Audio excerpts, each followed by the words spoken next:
नमस्ते students, welcome back to टेस्टवाइजर। मैं हूं आपकी अंजलि मैम। पोएट्री सेक्शन के इस सफ़र में हमने फ्रीडम से लेकर लाइफ स्टेजेस, कर्मा, लोनलीनेस और ब्यूटी तक बहुत सारे अलग अलग एहसासों को महसूस किया है। और आज हम इस सफ़र के आखिरी पड़ाव पर हैं। हम चलेंगे नॉर्थ ईस्ट इंडिया की खूबसूरत वादियों में, पर एक अजीब से डर और चिंता के साथ। तो चलिए शुरू करते हैं हमारी आखिरी poem 2.8 small towns and rivers by Mamang Dai. सबसे पहले ममंग दाई जी के बारे में जान लेते हैं। वो अरुणाचल प्रदेश से हैं और उनकी राइटिंग में आपको उनकी ज़मीन, उनकी मिट्टी की खुशबू महसूस होगी। वो एक पोएट, नॉवेलिस्ट, जर्नलिस्ट सब कुछ है। उन्हें पद्मश्री और साहित्य अकेडमी अवार्ड से भी सम्मानित किया गया है। उनकी राइटिंग नॉर्थ ईस्ट के कल्चर, वहाँ के लोगों की बिलीफ्स और नेचर से उनके गहरे रिश्ते को दिखाती है। ये जो पोएम है स्मॉल टाउन्स एंड रिवर्स, ये उनकी कलेक्शन द रिवर पोएम्स से ली गई है। इस पोएम में 3 चीज़ें हैं: छोटे शहर, नदियाँ और मौत। ये पोएम नेचर, स्पिरिचुअलिटी, लाइफ और डेथ के बीच के रिश्ते को एक्सप्लोर करती है। तो चलिए इस अजीब और खूबसूरत कविता को समझते हैं। पहला स्टैंजा है: Small towns always remind me of death.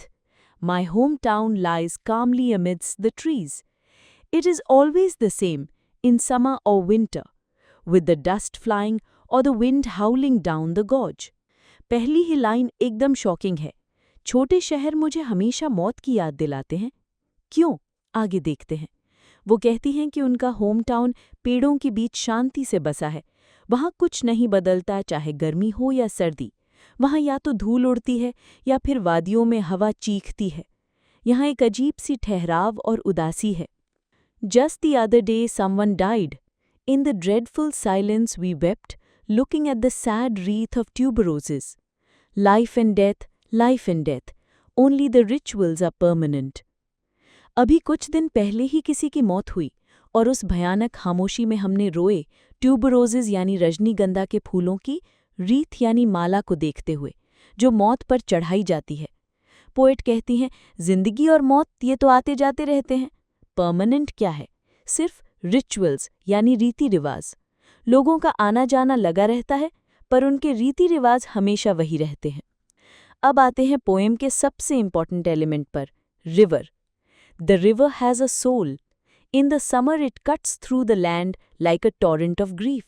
Sometimes, I think it holds its breath, seeking a land of fish and stars. Poet कहती हैं कि नदी की एक आत्मा है। गर्मियों में जब पानी कम हो जाता है तो वो ज़मीन को ऐसे काटती है जैसे दुख का एक सैलाब हो। पोएट को लगता है कि कभी-कभी नदी अपनी सांसें रोक लेती है। शायद वो भी एक ऐसी दुनिया ढूंढ रही है जहाँ मछलियाँ और तारे हों, एक बेहतर दुनिया। The river has a soul. It knows, stretching past the town, from the first drop of rain to dry earth and mist on the mountain tops. The river knows the immortality of water. नदी की एक आत्मा है, वो सब जानती है। वो बारिश की पहली बूंद से लेकर सूखी जमीन तक, पहाड़ों के कोहरे तक नदी पानी की अमरता यानी इमॉर्टैलिटी ऑफ वाटर को जानती है। पानी कभी मरता नहीं, बस अपना रूप बदलता है। नदी आत्मा की तरह ही अमर है। अब आखिरी स्टैंजा जो लाइफ, डेथ और नेचर को एक साथ जोड़ता है। अ shrine of happy pictures marks the days of childhood. Small towns grow with anxiety for the future. बचपन की यादें एक श्राइन यानी पवित्र स्थान की तरह है, खुशनुमा तस्वीरों से सजी। पर अब छोटे शहर एंग्जाइटी यानी चिंता के साथ बड़े हो रहे हैं। क्यों? क्योंकि उनका फ्यूचर खतरे में है। डेवलपमेंट के नाम पर नेचर बर्बाद हो रही है। The dead are placed pointing waste.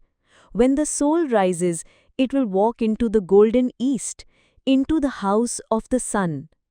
यहाँ ट्राइबल बिलीफ की बात है। मरे हुए लोगों को वेस्ट की तरफ मुंह करके रखा जाता है।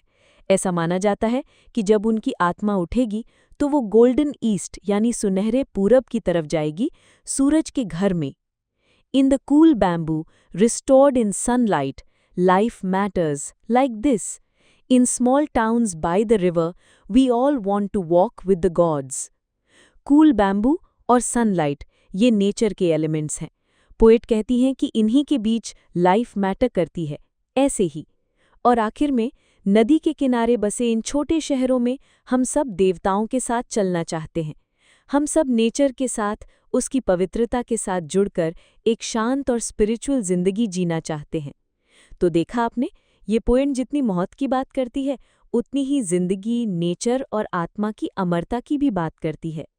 आई नो इतने सारे सिंबल्स, इतना गहरा स्पिरिचुअल मीनिंग, एग्जाम में इसके आंसर्स लिखना एक चैलेंज हो सकता है। But you don't have to worry, आपके हर चैलेंज को आसान बनाने के लिए ही तो है टेस्टवाइजर। आपको बस जाना है www.testwiser.com पर। बोर्ड एग्जाम्स हो या MHT CET, JEE, NEET, Testwiser आपका वन स्टॉप सोल्यूशन है।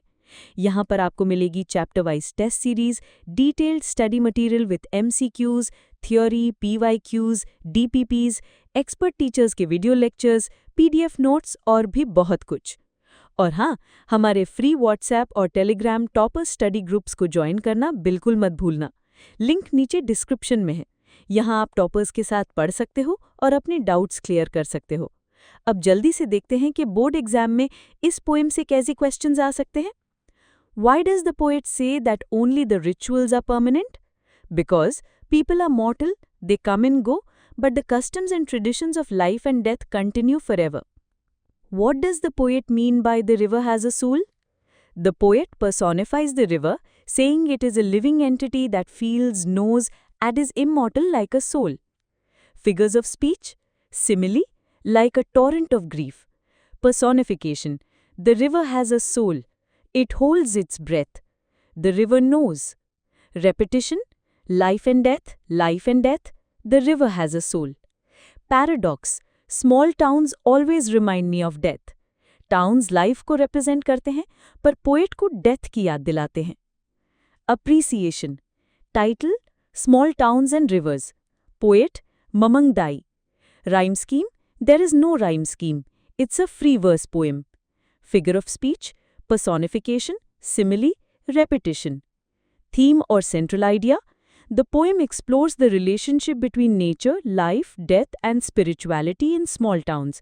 It highlights the permanence of nature and rituals against the transient nature of human life. तो ये था हमारे पोएट्री सेक्शन का आखिरी वीडियो। उम्मीद है आपको ये पूरा सफ़र पसंद आया होगा।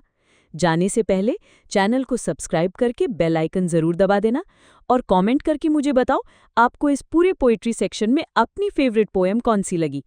नेक्स्ट वीडियो से हम शुरू करेंगे सबसे इम्पॉर्टेंट और स्कोरिंग सेक्शन, राइटिंग स्किल्स। तब तक पढ़ते रहो और आगे बढ़ते रहो with Testwiser. Bye bye and take care. www.testwiser.com. Testwiser is a digital learning platform designed for students to prepare for board and competitive exams, offering chapter-wise tests and full-length mock tests. Study material like video, PDF notes, DPP, MCQ, theory, and most important, Maharashtra engineering admission counseling across multiple domains.